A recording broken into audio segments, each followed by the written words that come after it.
Car டிக்கியை திறந்து அதிலிருந்த ஒரு பெரிய பலகார கூடையை டிரைவரும் பொடியனும் தொடர, பல வணக்கங்களை ஏற்றபடி உள்ளே கையில் சின்ன சூட்கேசுடன் நுழைந்தவர் நிமிர்ந்து மாடிப்படியை பார்க்கும்போதே உள்ளே இருந்து தலைவரின் குரல் வந்தது. உட்காருங்க, வந்துட்டேன். சிறிது நேரத்தில் எம்ஜிஆர் அந்த ஹால் போன்ற அறைக்குள் வந்தார்.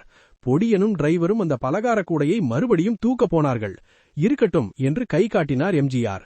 டிரைவர் வெளியே போய்விட பொடியன் சுவட்டுடன் ஒட்டிக்கொண்டு நிற்க அவரிடம் பத்திரிகையை நீட்டினார்.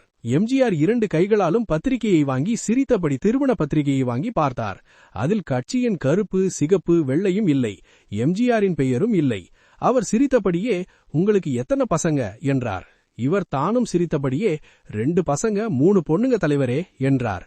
பொண்ணுக்கு எத்தனை பவுன் போடுறீங்க என்றார் எம்ஜிஆர். நம்மவர் சிரிப்பு குறையாமல் 20 பவுன் போடுவதாக சொன்னார். எம்ஜிஆருக்கு ஆச்சரியம். அவ்வளவுலானா, ஏ என்றார்.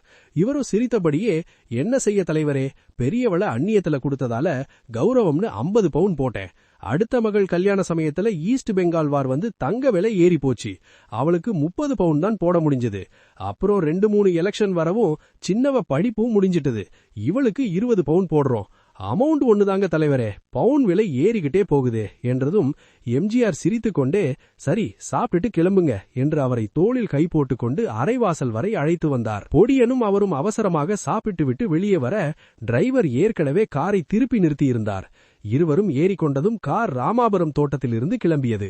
அடுத்து என்ன நடந்தது என்பதை அடுத்த பகுதியில் பார்க்கலாம். காத்திருங்கள்.